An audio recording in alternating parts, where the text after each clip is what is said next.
उसने प्रश्न किया, तब तो हमें नहीं पता था, फिर हमने आचार्य भगवान से प्रश्न पूछा, जैसा उसने पूछा था वैसा कि वैसा प्रश्न हमने पूछा।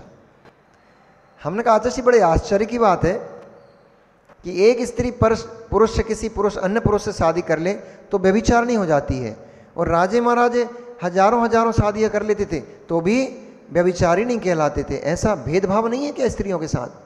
आचार्य जी बोले बिल्कुल नहीं है, इसके पीछे रहस्य है बहुत बड़ा। क्योंकि आज सुन लो, जिनको नहीं पता हो आज उनको ये पता हो जाएगा कि ऐसा क्यों है। क्योंकि पुरुष मल त्यागता है और स्त्री मल को धारण करती है। वीर्य रूप मल को पुरुष त्यागता है और स्त्री उस वीर्य रूप मल को धारण कर लेती है, इसलिए अशुचि है। इसलिए वह अन्य स्त्रियों के संयोग को प्राप्त होता हुआ भी वह व्यभिचारी संज्ञा को प्राप्त नहीं होता है। लेकिन स्त्री वीर्य धारण करने के कारण से अन्य किसी के साथ यदि संबंध स्थापित करती है तो वह कुल कलंकिनी कहलाने लग जाती है, व्यभिचारिणी कहलाने लग जाती है। ये आगम का व्याख्यान है ऐसा, आगम का व्याख्यान है ऐसा। इसलिए पूर्व काल में राजे महाराजाओं की बहुत सारी शादियां हो जाया करती थी, लेकिन रानियों की बहुत शादियां नहीं होती थी, एक ही विवाह हुआ करता था। तो ऐसा ही यहां पर हो गया। दशानन ने सभी कुमारियों को देखा, उनके सौंदर्य रूप से मुग्ध होकर के उसने उनसे गंधर्व विवाह कर लिया। गंधर्व विवाह मतलब भाग करके विवाह करना। आजकल गंधर्व विवाह ज्यादा होता है। देव विवाह जो मंदोदरी के साथ हुआ था वो देव विवाह था, पूरे कुल की सम्मति के साथ हुआ था, वैभव के साथ हुआ था। अब जिन जिन को देख लेना भैया, जितने नए पुराने बैठे हों, पुराने तो छोड़ दो, पुरानों का तो काम खत्म हो गया है, जितने नए बैठे हों, गंधर्व विवाह करना है, भूत प्रेतों जैसे भाग भाग के शादियां करना है, या फिर अपने कुल में कलंक लगाना है, अपने समाज में अपने धर्म में कलंक लगा करके भाग भूग के और कोर्ट में जा करके या अन्य कहीं स्थानों पर जा करके भाग भूग के शादी करना है, या फिर देव विवाह को प्राप्त करके सम्मान को प्राप्त होना है। मंदोदरी का जब विवाह हुआ था वो उत्सव के साथ हुआ था, अरेंज मैरिज थी, सर्वसम्मति से हुआ था। सारे बड़े बड़े राजे महाराजाओं ने आकर के उस विवाह के साक्षी हुए थे, उत्सव मना था, कई कई दिन तक उत्सव चला था। लेकिन इस विवाह में वो आनंद नहीं था, क्योंकि ये देव विवाह नहीं था। और विवाह करने के बाद मैंने बताया था, रावण ने सबसे पहले भोग प्रारंभ नहीं किए थे, अपनी पत्नी का भोग नहीं किया था, सबसे पहले अकृत्रिम चैत्यालों की वंदना के लिए गया था। सम्मेद शिखर जी यात्रा पे गया था, अपनी पत्नी के साथ पहले तीर्थ वंदना की, तीर्थ यात्रा की, फिर गुरुओं की अर्चना की, दान दिया, 7 दिन का ब्रह्मचर्य पालन किया। ऐसा करने वाला देव विवाह कहलाता है। उसका विवाह देवताओं जैसा वैभवशाली होता है। और भाग भूग के ले आते हैं उनका विवाह तो राक्षस विवाह कहलाता है, गंधर्व विवाह कहलाता है। इसलिए देख लेना किसको कौन सा करना है। तो रावण ने, दशानन ने, अभी रावण बार बार नाम आ रहा है लेकिन रावण नाम आने में बहुत समय लगेगा, अभी टाइम है। दशानन ने उन 1000 कन्याओं के साथ गंधर्व विवाह किया। अब चूंकि उसका कोई साक्षी नहीं था इसलिए सर्वमान्य नहीं होता है वो विवाह। फिर भी अब राजे महाराजे हैं, वो तो ला सकते हैं भैया, तो उन्होंने विवाह किया। कंचुकी ने जाकर के यह समाचार उन कन्याओं के पिताओं को सुनाया कि कोई दशानन नाम का विद्याधर राजकन्याओं को कीड़ा करते देख वहां पर घुस गया और उसने हमारी कन्याओं के साथ गंधर्व विवाह कर लिया। ऐसा सुनकर के राजे महाराजे कुपित हो उठे और नंगी तलवार लेकर के तुरंत निकल पड़े कि देखें कौन ऐसा सूर है जिसने हमारी कन्याओं का अपहरण कर लिया है। उधर वह दशानन उन कन्याओं के साथ विवाह उपरांत जल क्रीड़ा में मग्न हो गया। वह जैसे जल क्रीड़ा में पहले वे कन्याएं एक दूसरे को ताड़ित कर रही थीं, वैसे ही अब दशानन चारों ओर से सभी कन्याएं सोचती थीं कि पहले मैं दशानन को पकड़ लूं, पहले मैं इसके पास पहुंच जाऊं। भागती हुई दशानन की तरफ आती थीं तो दशानन जल की ठोकर मार करके उनको ताड़ित कर देता था। किसी से मुख को फेर करके उनको चिढ़ा करके संतुष्ट कर रहा था। इस प्रकार नाना प्रकार की अटखेलियां करते हुए वो दशानन अत्यंत सुख को प्राप्त हो रहा था। उसी समय पर राजे महाराजे अपनी बड़ी सेना के साथ और दशानन के समक्ष पहुंचे और तलवारें खींचने लगे। यह दृश्य देखकर उन राजकन्याओं का हृदय कांप उठा। वे राजकन्याएं चूंकि सुकुमार थीं, इसलिए वह उस भयंकर दृश्य को देख करके अपने आप को संभाल नहीं पाई और कुछ तो मूर्छित होकर गिर गईं। कुछ कन्याएं दशानन के वक्षस्थल से लपट गईं कि इसको कोई घात ना कर दे, हमारे पिता इसको मृत्यु दंड ना दे दें। कोई कन्याएं अपने पिता के सामने हाथ जोड़कर निवेदन करने लग गईं, इनकी रक्षा करो, इनको जीवन दान दो, अब से ये हमारे स्वामी हैं। परंतु क्रोध प्रचंड राजा कुछ भी सुनने को तैयार नहीं थे। तब उन कन्याओं ने दशानन से निवेदन किया कि आप ही अपनी रक्षा करो और यहाँ से प्राण बचाकर भाग निकलो। आप सुरक्षित रहोगे तो हमारा सौभाग्य बना रहेगा, हमारा माथे का सिंदूर जीवित रहेगा। आप ही नहीं बचे तो हमारा सिंदूर किस काम का रहेगा, इसलिए आप अपने प्राणों की रक्षा करके कृपया यहाँ से भाग जाइए। उनके दीनहीन शब्दों को सुनकर के दशानन क्षुभित होते हुए और उस जल क्रीड़ा, उस वापिका को कंपित करते हुए, उसके जल को हिलाते हुए उसने जोर से जल में हाथ मारते हुए कहा, क्या तुम्हें दशानन की शक्ति का आभास नहीं है? क्या तुम नहीं जानती कि ये छोटे मोटे ये जो प्यादे तुम्हें दिखाई दे रहे हैं, ये तो दशानन की भ्रुकुटी देखते ही बेहोश होकर गिर जाएंगे। ये जो किंकर सामने खड़े हुए हैं, ये दशानन से युद्ध करेंगे क्या? हे कुमारियों, अभी तुम्हें मालूम नहीं है कि तुम किसकी अर्धांगिनी हो गई हो, इसलिए ये दीनहीन शब्द मेरे सामने प्रकट कर रहे हो। ऐसा बोलता हुआ दशानन उसने अपनी विद्याओं का प्रयोग शुरू किया। कभी इस कोने में दिखाई देता है, कभी उस दिशा में दिखाई देता है, कभी ऊपर दिखाई देता है तो कभी नीचे दिखाई देता है, कभी सेना के पीछे पहुंच जाता है, कभी हवा बन के तेज बहने लग जाता है, कभी अग्नि बन के प्रज्वलित होने लग जाता है। ऐसे नाना कर्तव्यों को दिखाना जब दशानन ने शुरू किया, उसकी ऐसी विद्याओं को देखकर वे सारे राजे कांपने लग गए, थर थर कांपने लग गए। तुरंत उसने अपनी विद्या से रथ बनाया और रथ पे आरूढ़ होकर के और एक साथ ने पत्थर बरसाने शुरू कर दिए। सारी सेना वहीं घायल होकर गिर पड़ी। ऐसी ऐसी विद्या सिद्ध की थी उसने। क्षण मात्र में कभी दिखता था तो कभी गायब हो जाता था, पुनः विकराल भयंकर शरीर को लेकर के दिखता था तो कभी इतना छोटा सा शरीर बना लेता था। ऐसी नाना विद्याओं का प्रयोग करते हुए ये लो रावण का प्रकोप ये भी नहीं झेल पाया। बड़े बड़े राजे महाराजे गिर जाते थे उसके सामने। तो अभी देखा नहीं कि जैसे ही उसने पत्थर पटका, आधी सेना घायल होकर मूर्छित होकर गिर पड़ी। और जैसे ही उसने अपना रूप दिखाना शुरू किया, अपने कर्तव्य दिखाना शुरू किए, तैसे ही आधे से राजा महाराजा तो तुरंत ही हाथ जोड़ के खड़े हो गए। दो चार जो अपने मद में ग्रस्त थे, ऐसे राजाओं को उसने अपने एक ही बार से प्रहार से सबको संतुष्ट कर दिया।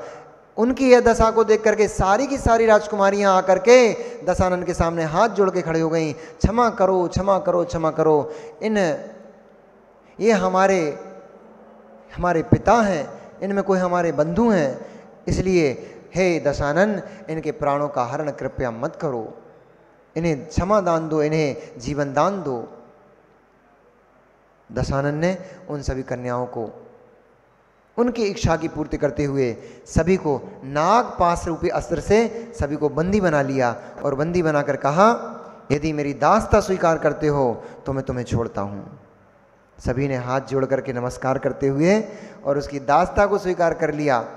और तब दशानन ने कहा, हम आर्य पुरुष हैं।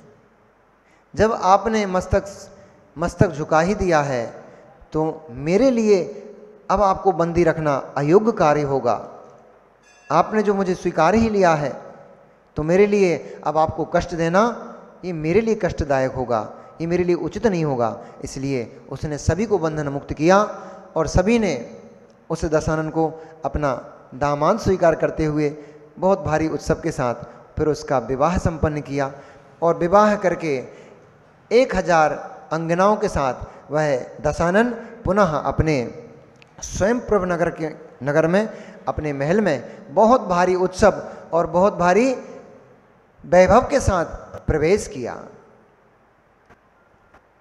उन सभी 1000 अंगनाओं का स्वामित्व प्राप्त कर वह दशानन बहुत ही संतुष्ट और बहुत ही सुख को प्राप्त होता हुआ भोगों को भोगता रहता था।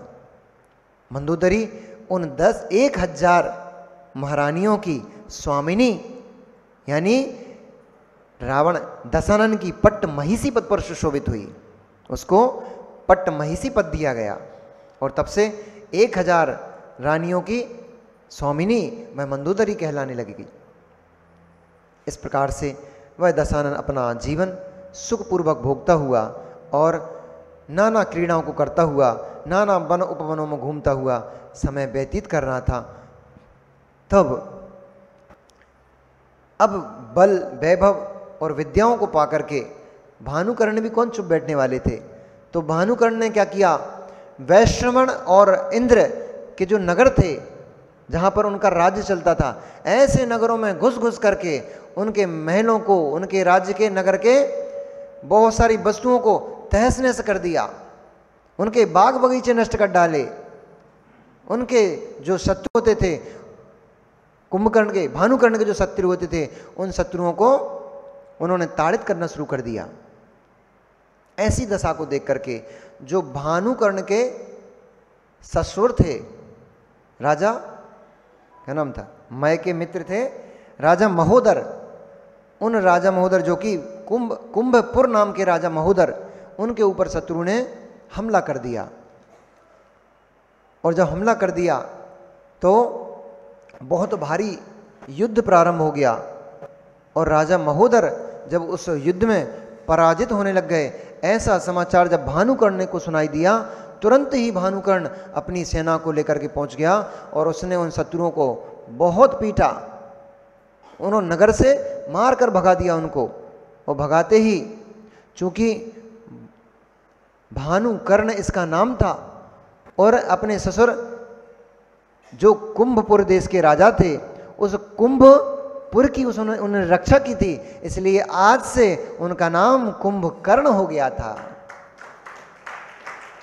कुंभ नगर की रक्षा करने से कुंभकर्ण के, भानुकर्ण की जगह वे कुंभकर्ण, कुंभ के कुंडल के समान हो गए थे। वे रक्षा करने से जैसे कान में कुंडल शोभा को प्राप्त होते हैं, ऐसे ही वह भानुकर्ण उस कुंभपुर नगर में शोभा को प्राप्त होने लग गए थे, इसलिए उनका नाम कुंभकर्ण रखा दिया था। जो लोग कुंभकर्ण को 6 मास सोने वाला समझते थे, वे मिथ्या ही मानते थे। वह 6 महीने नहीं सोता था। भानुकर्ण धर्म वत्सली व्यक्ति था, धर्म वत्सली जीव था, धर्म बहुत प्रिय था उसको, इसलिए समय पर शयन करता था और सूर्य उदय होने से पहले ही समय पर वह उठ जाता था। उठ करके सामायिक प्रतिक्रमण आदि क्रियाएं करता था, सामायिक करता था। स्नान आदि करने के बाद फिर वह भगवान जिनेंद्र के चैत्यालय जिनालय में जाकर के अभिषेक और पूजन करता था। वह मांस भक्षी नहीं था, नर भक्षी नहीं था। ये सब कुमान्यताएं हैं कि कुंभकर्ण मांस खाता था और नरों को मार मार कर खा जाता था। ये सब कुमान्यताएं हैं, कुप्रथाएं हैं। वह कुंभकर्ण मिष्ट भोजी था, उसको मिष्ठान खाद्यान्न बहुत पसंद थे, इसलिए खाद्यान्नों को ही खाता था, भोजन को ही ग्रहण करता था। और वह दान आदि देने में बहुत वैभवशाली था। उसके द्वार से कभी भी कोई याचक बिना लिए नहीं जाता था, खाली हाथ कभी नहीं जाता था। वह हमेशा भगवान की अर्चना करने के बाद दान दिया करता था। मुनिराजों की आहारचर्या कराया करता था, मुनिराजों की वैयावृत्ति करता था। ऐसा वह भानुकर्ण धर्म प्रिय धर्म वत्सली था और नियम था उसका, नियम था उसका, जब तक कोई मुनिराजों को दान नहीं देगा तब तक भोजन ग्रहण नहीं करेगा। वह दान उपरांत ही भोजन ग्रहण करता था। ऐसा धर्म वत्सली। और जो मान्यता लोक में कुंभकर्ण की है कि 6 महीने सोता था, 6 महीने जागता था, और बड़े बड़े राक्षसों से, बड़े बड़े दैत्यों से उसको हिलाया जाता था, इस तब जाकर वो उठता था, ये सब बहुत सारी बड़े बड़े पकवान बनाए जाते थे उसकी सुगंध सुन करके, सूंघ करके फिर उसकी नींद खुलती थी। ये सब कल्पित कहानियां हैं, कल्पित कथाएं हैं। चूंकि राक्षस वंशी था इसलिए लोगों ने राक्षस मान करके, बड़े बड़े सींग, बड़े बड़े दांतों वाला था, ऐसी जो कल्पनाएं कर ली, क्योंकि राक्षस वंश में उत्पन्न होने वाला होने से उसको राक्षस की कल्पना करके बड़े बड़े सींग, बड़े बड़े दांत और बड़े बड़े बाल, इस प्रकार से भयानक रूप उसका दिखाया गया। ऐसा भयानक नहीं, कुंभकर्ण सौंदर्य की मूर्ति था, सुसौम्य था, लोगों के मन को हरण करने वाला था, न्याय नीति से जीवन जीने वाला था, धर्म और धर्मात्माओं को देख करके हर्षित होने वाला जीव था। इस प्रकार भानुकर्ण ने कुंभकर्ण नाम को प्राप्त किया। और कुंभकर्ण नाम को प्राप्त करते हुए वह जैसे कुंभ यानी घट, जैसे कुंभ त्रसित प्यास से क्षुभित लोगों की प्यास बुझाता है, कुंभ यानी घड़ा, घट, जैसे क्षुधा से, त्रषा से त्रसित लोगों की जैसे कुंभ प्यास बुझाता है, ऐसे ही जो जीव जिनके नगरों पर शत्रुओं ने कब्जा करके रखा होता, ऐसे उन नगरों में उनको अपना वापस छुड़ाने के लिए वह भानुकर्ण, जो इंद्र और वैश्रवण के नगर थे, उनमें घुस घुस करके उसने आतंक मचाना शुरू कर दिया। और जब बहुत आतंक हो गया, बहुत आतंक मचने लग गया, जब नगर के नगर ध्वस्त करने लग गया वो भानुकर्ण, और वहाँ के नगरों के जो सैनिक थे उनके सैनिकों की स्त्रियों को छीन कर जबरदस्ती अपने घर ले आया, और वहाँ के खेत खलिहान आदि थे उनको उजाड़ दिया, तब भय से भयभीत और क्षुभित नगरवासियों ने जाकर के वैश्रवण से निवेदन किया कि हे स्वामिन, आप प्रजापालक हैं, आप हमारे स्वामी हैं, रक्षक हैं, लेकिन भानुकर्ण अब हमारे घरों में घुस करके उत्पात करता है, हमारे नगरों में घुस करके उत्पात करता है, उससे हमारी रक्षा कीजिए। तब वैश्रवण बहुत कुपित हुआ कि भानुकर्ण की इतनी हिम्मत कि हमारे नगरों में घुस घुस करके उनको उजाड़ करने लग गया है। ऐसा कुपित होकर के उसने तुरंत ही ताली को बजाते हुए अपने दूत को बुलाया। उसके आदेश से क्षण मात्र में एक सुभाषित दूष, जिसकी भाषा बहुत सौम्य थी और अपने स्वामी का अनुचरी था, आज्ञा में चलने वाला था, ऐसा एक दास आकर के, दूत आकर के और वैश्रवण के सामने खड़ा हो गया। तब वैश्रवण ने दूत से कहा, हे दूत, तुम शीघ्र सुमाली के यहां जाओ और जाकर के सुमाली से कहो कि तुम्हारा जो पौत्र है, नाती होते हैं, पोता होते हैं, मोड़ा के मोड़ा, मोड़ी के मोड़ा, पौत्र, नाती, तो मोड़ा के मोड़ा यानी मोड़ा के मोड़ा, बेटा का बेटा पौत्र, तुम्हारा पौत्र भानुकर्ण बहुत अत्याचार करने लग गया है, उसका मस्तक गर्भ से उठने लग गया है, जाकर उसके कहो कि या तो अपने पुत्र को संभाले, अन्यथा अपने पौत्र का कटा हुआ सर तुम्हारे चरणों में पड़ा होगा।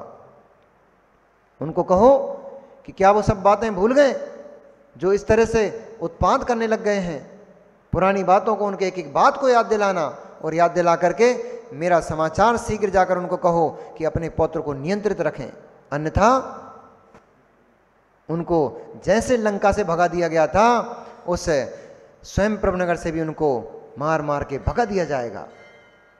ऐसा दूत ने जाकर और जैसे ही सभा में प्रवेश किया, सुमाली, रत्नशभा, दशानन आदि सभी अपने पूरे परिवारजन के साथ, सुमाली वृद्ध अवस्था को प्राप्त सुमाली ऐसा सुशोभित हो रहा था जैसे सारे पर्वतों के बीच में सुमेरु पर्वत सुशोभित होता है, सारे छोटे छोटे तालाबों के बीच में महासागर सुशोभित होता है।